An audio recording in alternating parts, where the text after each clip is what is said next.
I said, was I not able to do that because my back is weak?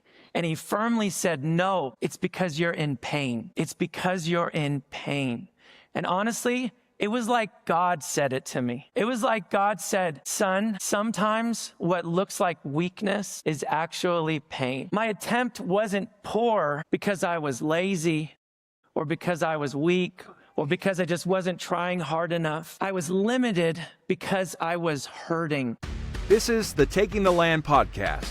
We post daily sermons and weekly interviews to inspire, convict, equip, and encourage you to take the land that God has set in front of you.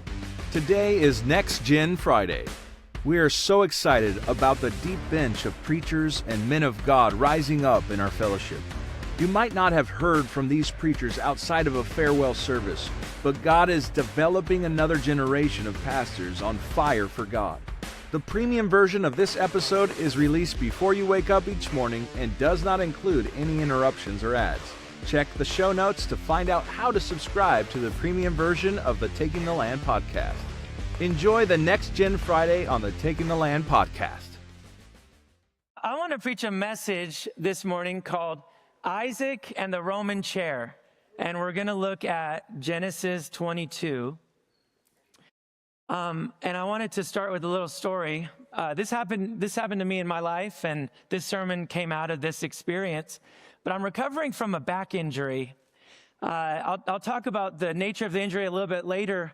But to recover, I had to go to see a physical therapist. And so that first session with the physical therapist, he wanted to kind of gauge where my back was at. And so he wanted me to do this exercise called the Roman chair hold. And so there's a photo of this is me on the chair. So imagine a much smaller man doing this. But you can see the pad is bracing you, and you're supposed to hold your back out parallel to the floor. And he just wanted me to hold that position for as long as I could.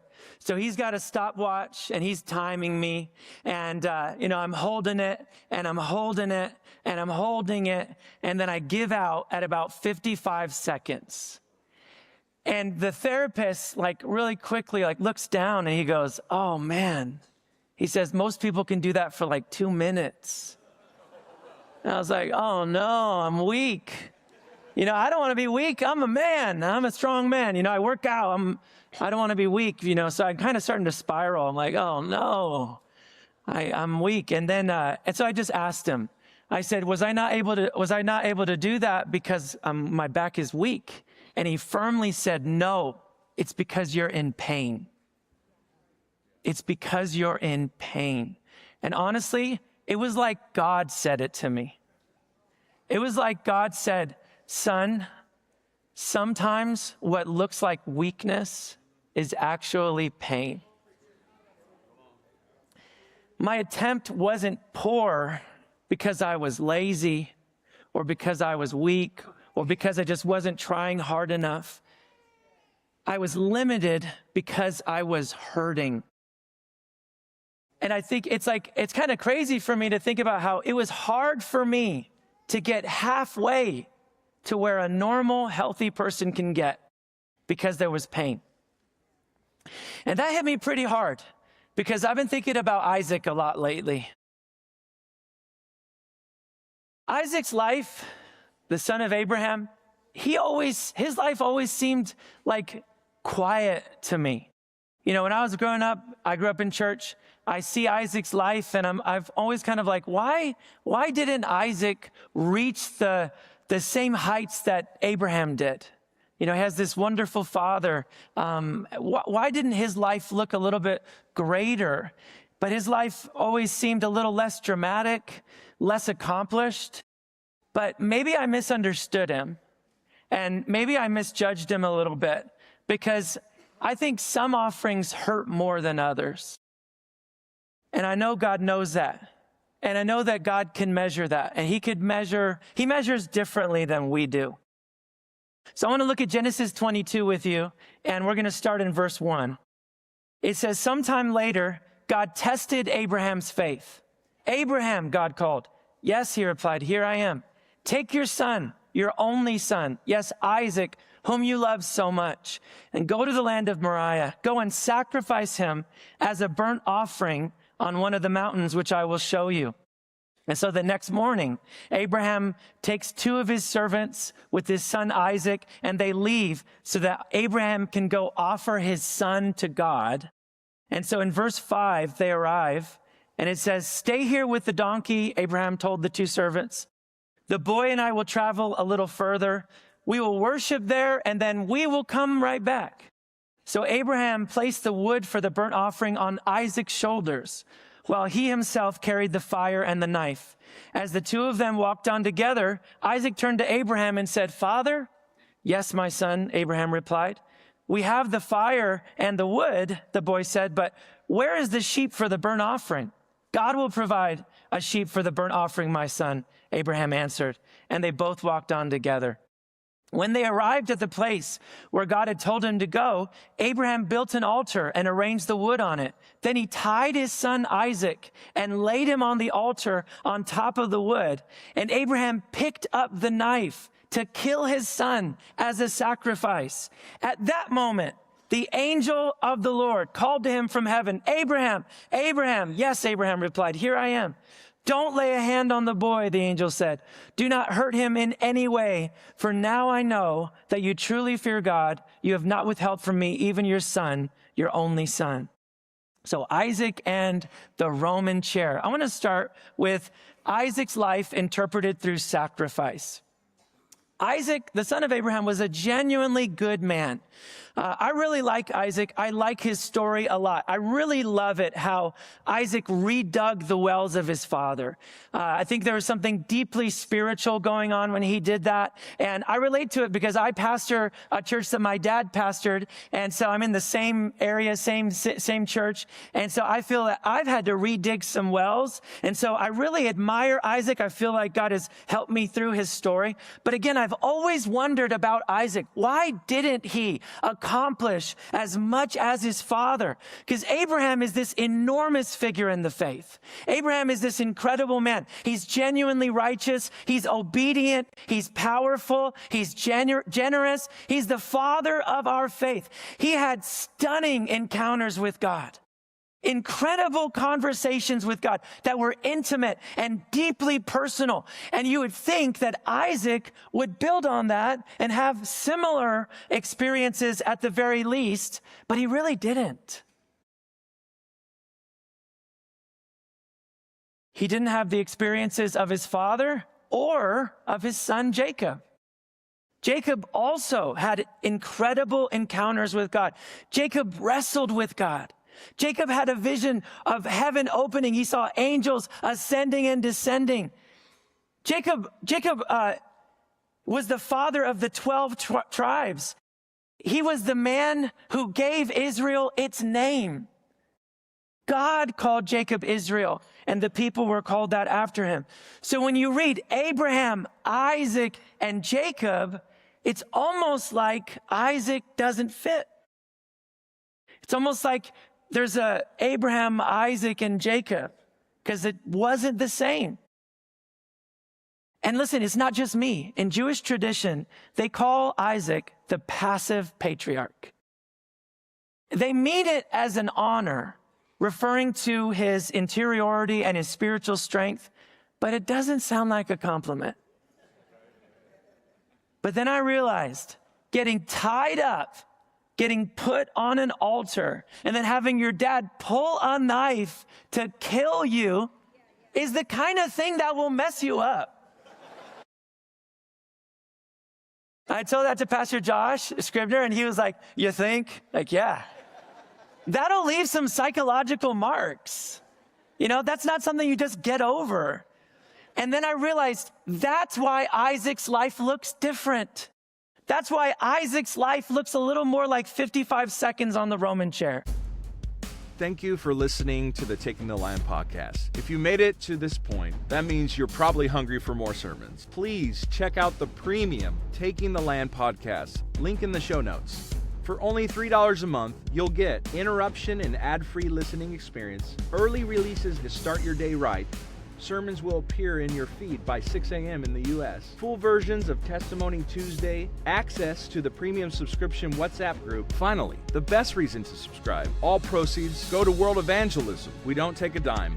Until next time, we wish you Godspeed as you pursue His will for your life wherever you are serving Him. Keep taking the land. He was the offering on the altar.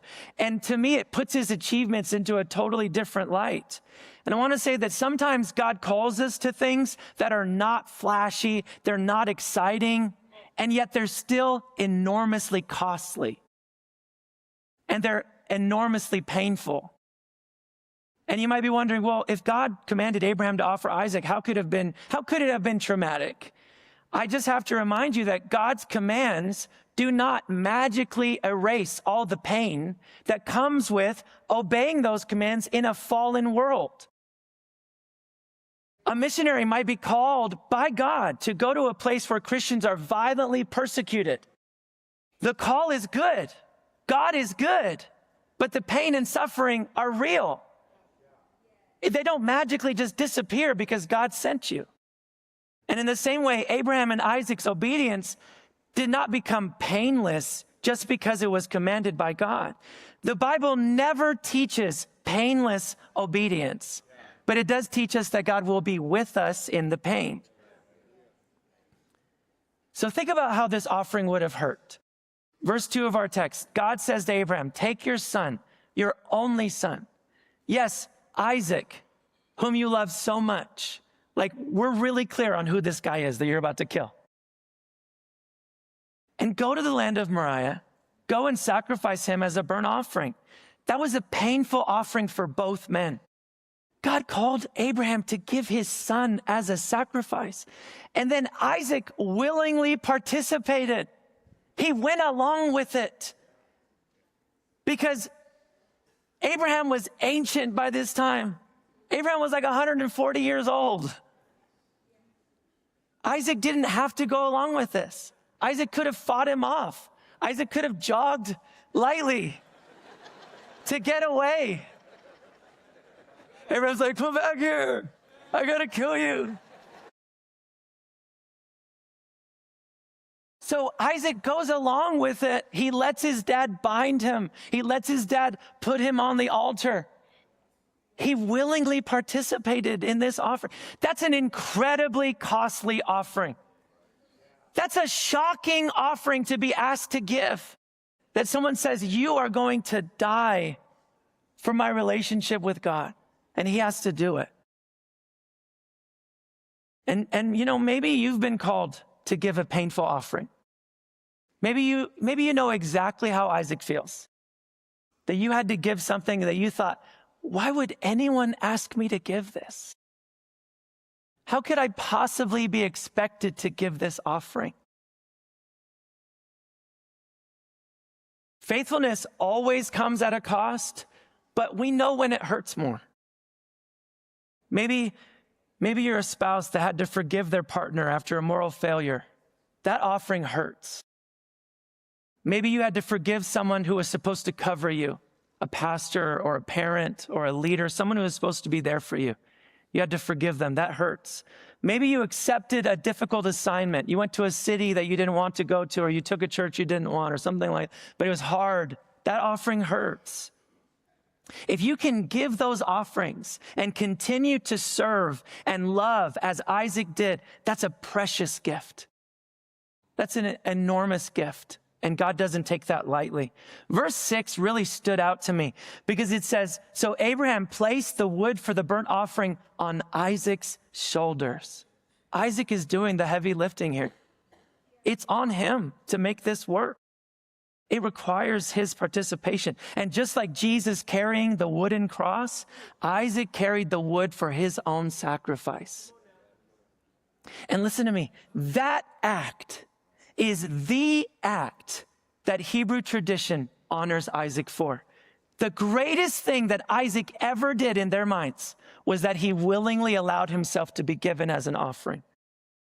That's what they honor him for. When I think about Isaac, I think about church kids. And Pastor Fred Ruby preached a great sermon on that. Surviving Your Parents' Religion. If you haven't heard it, I recommend it. But one day, I'm a church kid. I'm a pastor's kid. One day, I hope that all of our church kids realize that the challenging life that they lived was an offering to God. It was a gift to God.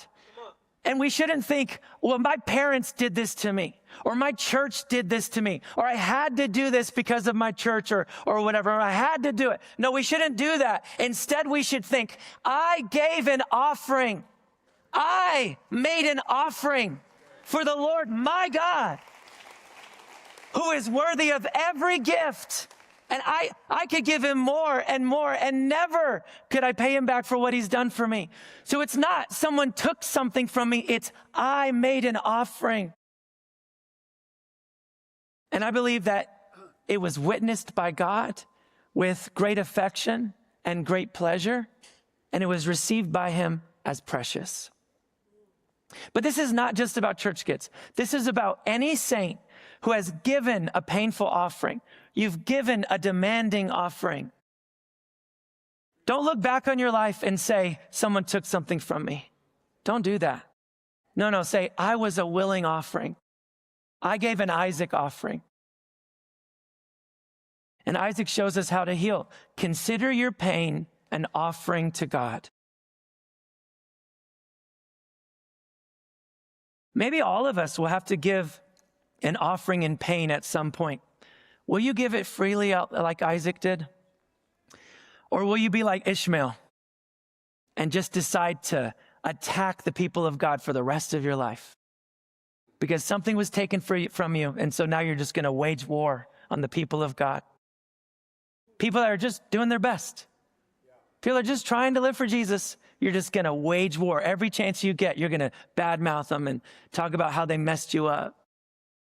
Or you're going to give it like Esau did and then focus on comfort and pleasure for the rest of your life. Because someone took something from me, and so now I'm going to get mine. You know, it's one of our greatest privileges in this life that we can give an offering in pain. The reason I say that is because when we get to heaven, there are no tears. There's no more suffering. So the only time that we can give a painful offering to God is in this life. And you know what? Some people never do it. Some people, whenever it hurts, they withdraw from God. They'll give him nothing if it hurts. Nothing. But that's not Isaac. That's not Isaac's example. Let's talk about the unexpected cost of the offering.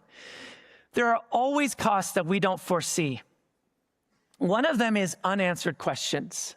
Have you ever asked a direct question and then got a really vague answer? And, it's like you ask a question about the Bible or about the church or why we do something, and maybe they don't really know, and they give you a kind of weird answer, and you're like, that's not good enough. In verse 7, Isaac asks his dad, he says, we have the fire and the wood, but where's the sheep for the burnt offering? That's a good question. That's a great question. Isaac knows something's not right. Something's off about this offering. Abraham answers, God will provide the sheep. God will provide the sheep. We brought the knife. We brought the fire. Why didn't we bring the sheep? And why did you send the servants away? It's kind of like you were sending the witnesses away. Where's the sheep? Am I the sheep? Am I the offering? Have you ever felt like you were the offering? Now, Abraham says God will provide the sheep. And in hindsight, we know that that was a prophetic word. But at the time, it probably felt like a non-answer. Like, what are you talking about? And listen, I think that even Abraham would admit that he was dodging the question a little bit, because Hebrews tells us that Abraham thought he was going to have to kill his son and that God was going to raise him from the dead. So when Abraham said, God will provide the sheep, he meant after I kill you. There was more that he was leaving out. It wasn't a great answer. But and I love it that then the text just says, and they both walked on together. Like they're just kind of walking, thinking about it. God's going to provide the sheep, huh? All right. It's never happened before.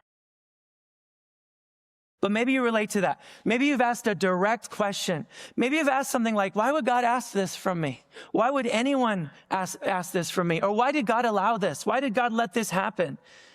And maybe you didn't get a compassionate answer. Maybe you didn't get a clear answer. But to be honest, maybe no one can really answer that for you but God. And so if you don't get a good answer on this side of heaven, can you still give your offering? Can you still give your life? Isaac did. Another unexpected cost is the trial after the trial. When the angel of the Lord stops Abraham and says, now I know that you truly fear God. At that point, Abraham's test is over. But Isaac is still on the altar. It's not over for Isaac. And so I just think it's kind of crazy that Abraham probably feels great. Like, I don't have to kill my son, but Isaac is still tied up. Isaac is still bound. Isaac is still in the test.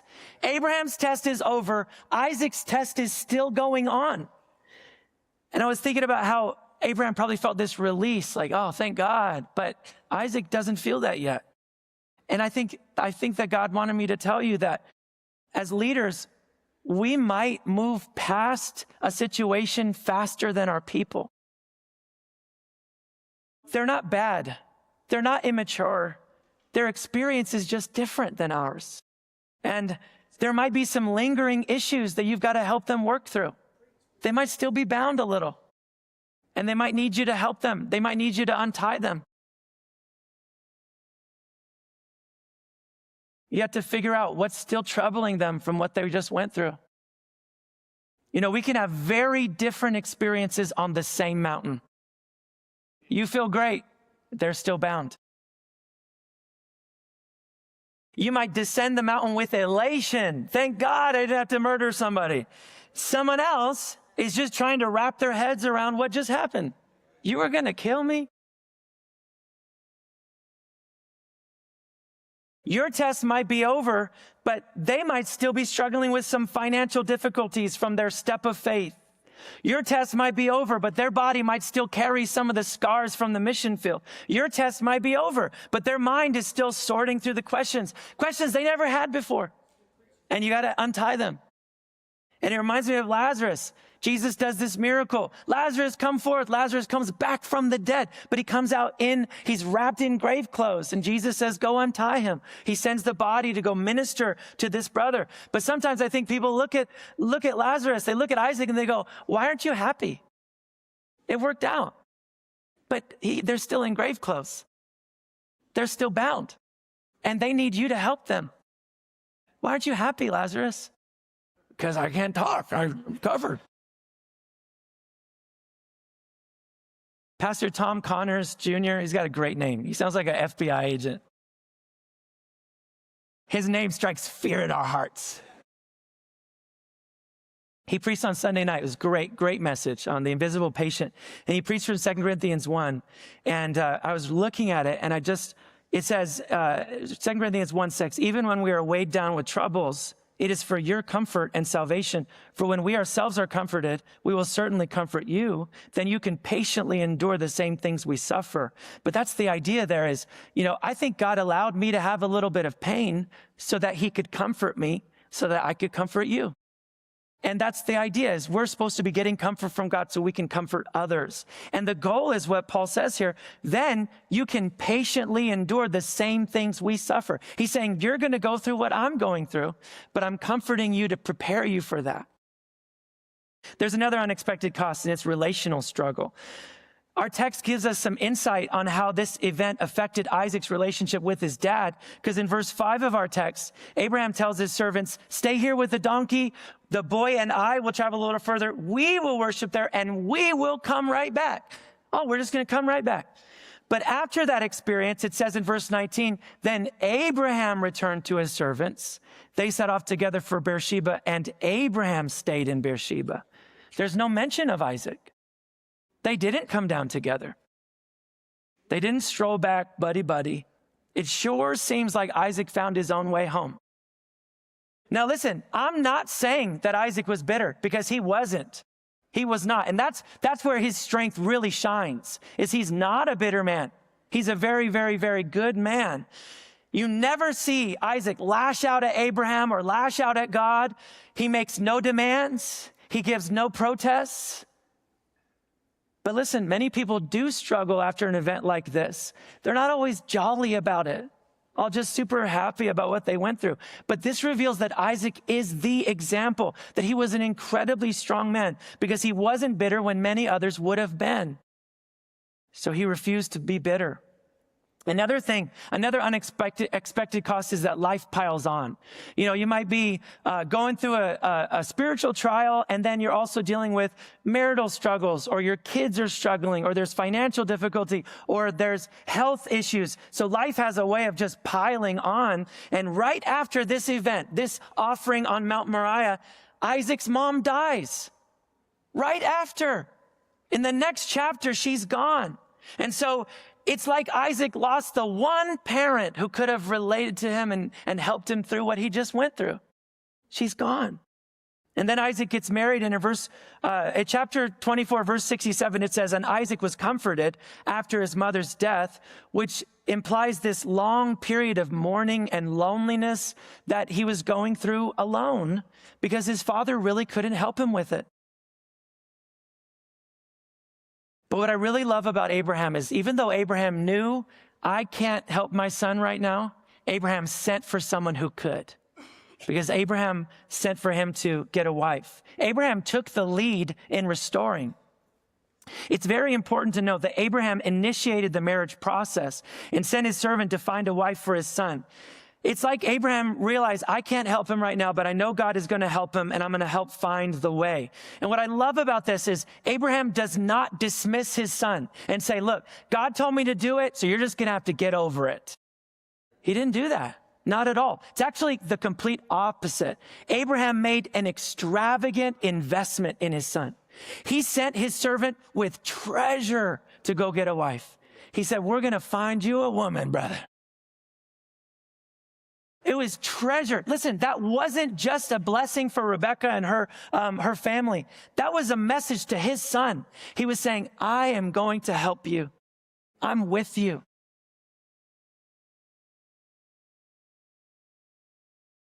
Pastors, if you've got people who have suffered, don't take it personally that they're hurting.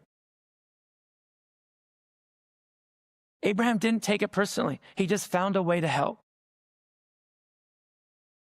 I think we should do like Abraham and make another investment in them. And then I love it that Isaac just receives the wife. He just takes Rebecca. I mean, his father tries to kill him. Then his father sends him a wife. And Isaac's like, yeah, that's God. That tracks. But what I love, though, is that Isaac doesn't say, no, I'm not taking anything from you. He's like, yeah, no, I get it. And so many people extend their suffering because they resist the comfort that God sends them. But God measures differently than men. I want to talk about that for a moment. Many people live what appears to be a normal life to us, but to God it is a tremendous offering. And the truth is, we're not great at measuring faithfulness. We tend to look at what's visible, output, strength, influence, results, right? But we don't see what's underneath. We don't see the pain. We don't see the loss. We don't see the struggle or the cost. And so we assume small output means I'm insufficient, but that's not how God sees it. And I wonder how many of us are judging ourselves exactly like I did at the Roman chair. We look at our lives and we think, I should be doing better by now. I should be stronger than this. I should have more faith. Why am I still dealing with these problems? And just like I did, you assume the problem is weakness, but it's pain. It's pain. And there's a moment in scripture that captures this whole idea. There's a time where Jesus is watching people give at the temple. It's in Luke 21. And you've got these wealthy people coming in and they're giving these extravagant gifts. It's impressive. It's amazing. And then this widow comes in. She's poor. She's overlooked. And she puts in 2 small coins. And Jesus stops everything. And he calls attention to her because what looked small was actually the greatest offering of the day. Jesus wants everyone to see this gift. He wants everyone to recognize this sacrifice. Hold on, everybody, look at this gift. Why? Because God didn't just measure her by the size of her gift. He measured what it cost her to give that gift. She gave everything she had, and God said, I see that. I see what you're giving. You're giving everything that's valuable to God. It might look small to someone else, but it's known to God. And I want to say this, that God knows how you've been hurt. God knows what you gave up. God knows what you let go of. God has seen it. God knows what you've sacrificed. He knows what you went without on. It wasn't a wasted offering because he received it as precious. I have a close friend. He's a very good man. He's a strong man. He's a good dad. He's a good friend. He's a gifted preacher. He leads worship. He's funny. But most people don't know what he's been through. He's been through terrible things. He's endured deeply painful things that he did not deserve. He never talks about it. He never complains. Anyone that knows him casually will know he's a good man. But if they learn what he's been through, they realize he's not an ordinary man. He's a great man. And that's the idea. If I can see that kind of offering to God, how much more does God see it? When you give that gift, that painful gift, God knows. There's another man. His name is David Brainerd. You've heard of him. He's a missionary. He lived in difficult conditions. He was often alone. He was constantly sick. He was frequently discouraged. From the outside, his life did not look impressive. There were no crowds. There was no platform. He died at just 29 years old, basically unknown, except for that he knew Jonathan Edwards. He spent time with Jonathan Edwards at the end of his life. Edwards took his journals and he published them. And suddenly people realized this was not a small life. This was an extravagant offering to God. It was a costly life, a faithful life. Jim Elliot was inspired by Brainerd to become a missionary. And I was thinking about how most of us live quiet lives. Most of us relate more to David Brainerd than to Jonathan Edwards. But God sees it. God knows it. And what I love is that David Brainerd gave his 2 mites, and God said, hold on. People need to know about this guy. People need to see the offering that he gave. And so if God measures differently, then we need to do that too. It's hard to say if you're listening to an Isaac or if you're listening to an Ishmael. So you have to be really discerning. One of the hardest parts of my back injury was that I went to a doctor at first and he did not believe me that I was hurt. He was so dismissive of me. He was so suspicious. I got the strong impression that he thought I was there to get drugs. I grew up in church. I've never done drugs. Never. He was totally wrong. But you see, the problem was I didn't really know how I injured my back. Because he's like, what happened? I'm like, well, I went on this long road trip and then I slept on a mattress that was uncomfortable. And then I worked out even though my back was bothering me. And then I couldn't stand up. It hurt so bad I could barely stand up straight. And it's like, that doesn't seem like that follows, you know. And so I don't blame him. But the thing is, he's a doctor. He should know that's not crazy. See, I hear that and think that doesn't make sense. But the doctor should know that's not unusual. My injury was in a disc. I have a fissure in the disc, okay? So that means the disc kind of like split open. It's like a jelly donut. If it's got too much pressure and the jelly comes out of one side, that's what happened in one of my discs, okay? And so I found out that inside, I'm not a doctor, obviously, but I'll do my best to explain as I understand it. Inside your disc, there's not a lot of nerve endings. And so you could be hurting yourself and not know it. You could be getting repeated injuries and not realize it. And then something happens that causes that fissure. And that's incredibly painful. And that might not be the biggest deal. It might be you bend over to give your wife a kiss goodbye before you leave for work, and you can't. You're like in so much pain. And you try to tell the doctor, I kissed my wife, and he's like, you got problems. But see, I didn't know that, but the doctor is supposed to know that. And listen to me, this is the point, okay? Somebody might come to you for help, and they say, my husband said something to me, and now I'm just a wreck. And you go, that doesn't really follow. Okay, I get it. But we have to be able to say, what else is going on? We have to ask some follow-up questions. What else? What have you been going through lately? Because a lot of times we're dealing with repetitive injuries. It's a lot of hurt. It's a lot of pain. It's a lot of difficulty. And then, it's the straw that breaks the pastor's back. But it's been hurt, and he didn't know. And I was thinking about how we want to be good soldiers, and so we go out in the battlefield, and we're fighting, and we're working, and we're helping, and we're fulfilling our mission. And then for some reason, then the battle subsides, the adrenaline comes down, and we realize, I hurt all over. And we go to the medic tent, and we realize, you broke a finger, and you pulled a muscle, and you're bleeding all over your face, and you need some help. You need to go see the medic, right? But I think sometimes we skip it because we're trying to be strong. And we think we're supposed to go without that healing. But you need it. And it's my privilege that today I get to be a medic. The other part of the problem was that when I told the doctor where it hurt, I said, it hurts in the middle. He's like, in your spine? I'm like, yeah. And then I'm like, but it also hurts on the side. And he's like, so it hurts on the side or hurts in your spine? It was the worst experience. And I'm like, it's both. I don't know. It just hurts. Just help me. And so I realized later that the problem was because it was in my disc. So the problem was deeper than where the pain appeared. It was deeper in there. And the doctor's supposed to help you figure that out. And the pastor's supposed to help you figure that out.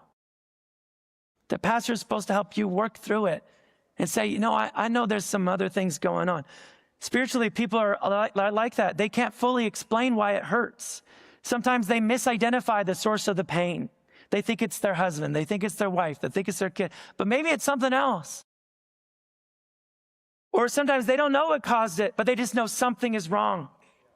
Listen, that experience was so discouraging for me that I didn't go back to the doctor for 2 years.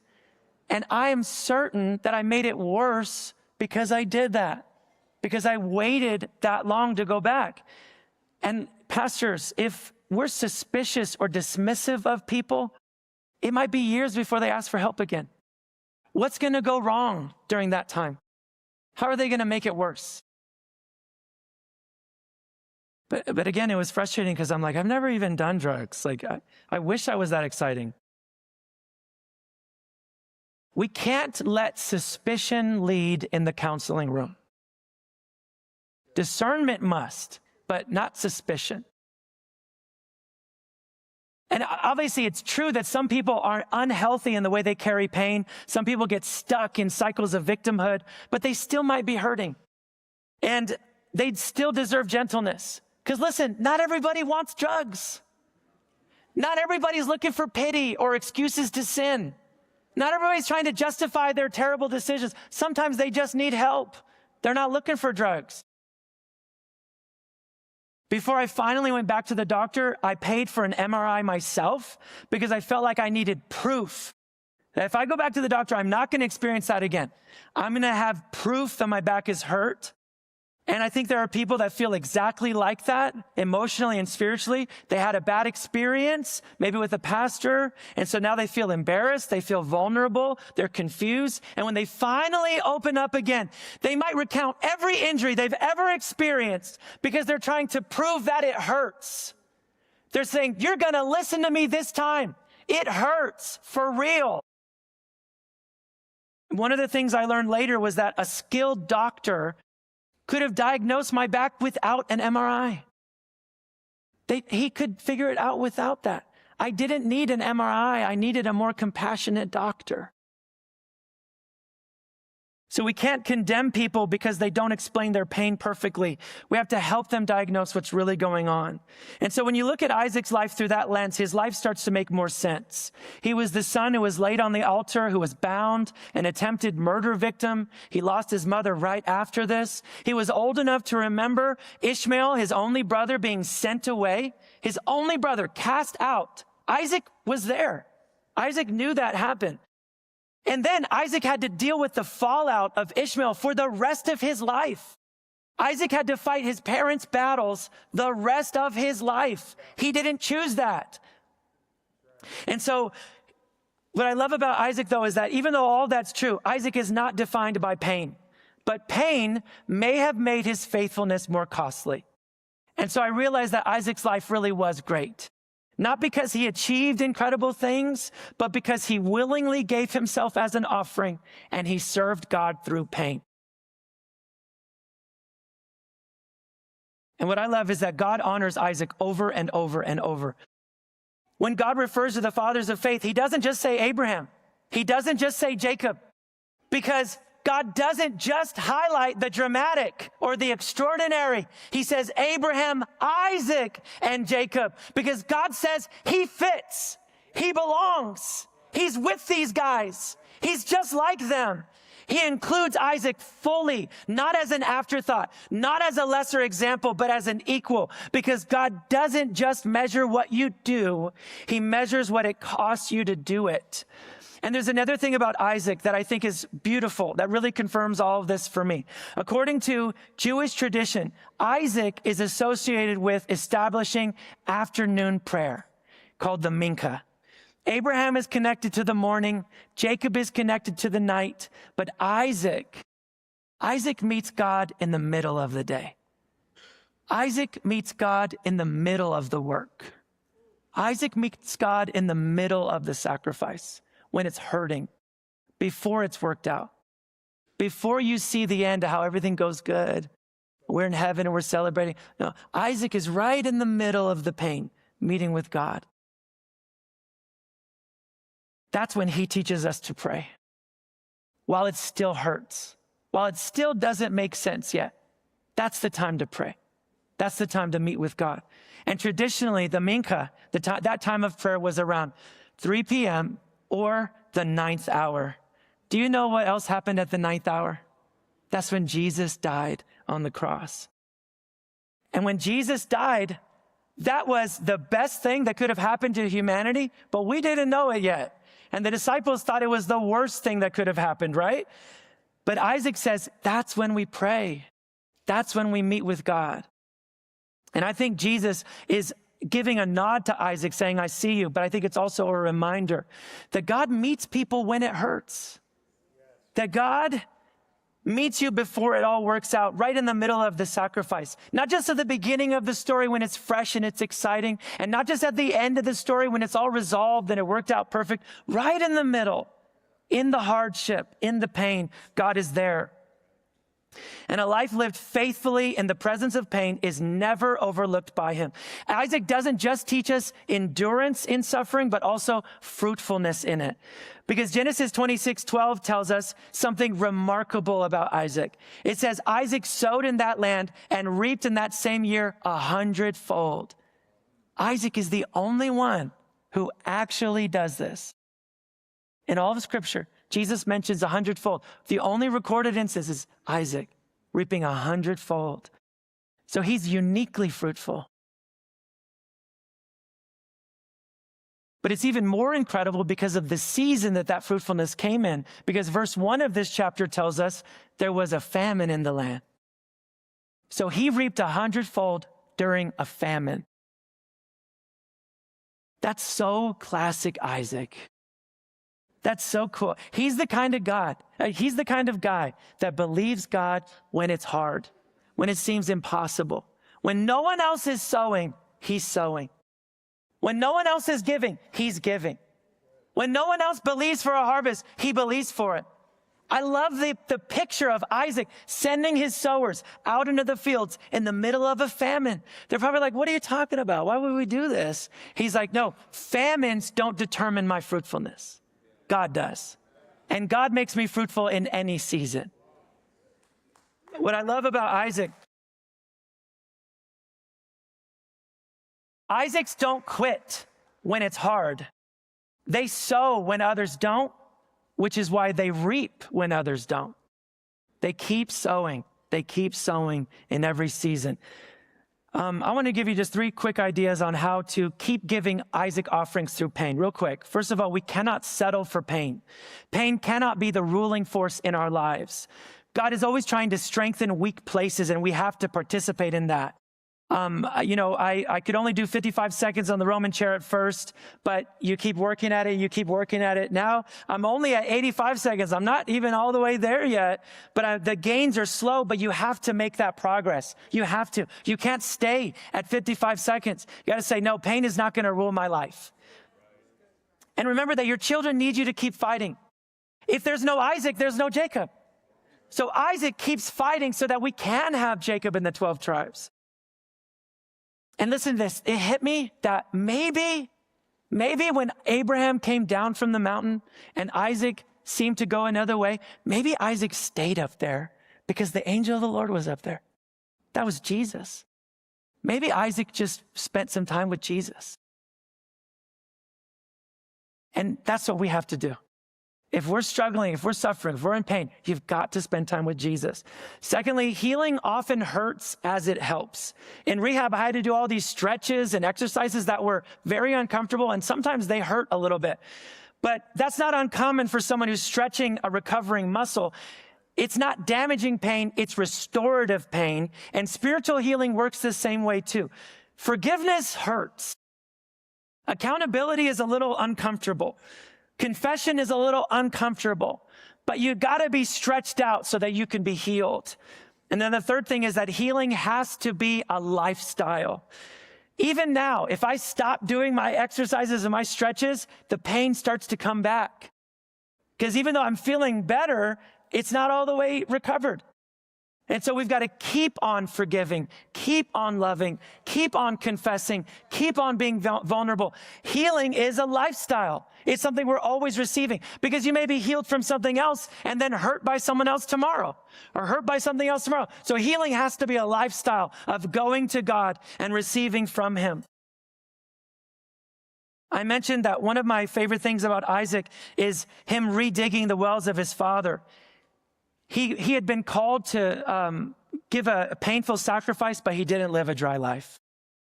He experienced the living waters of God. Amen. That's all I have. God bless y'all.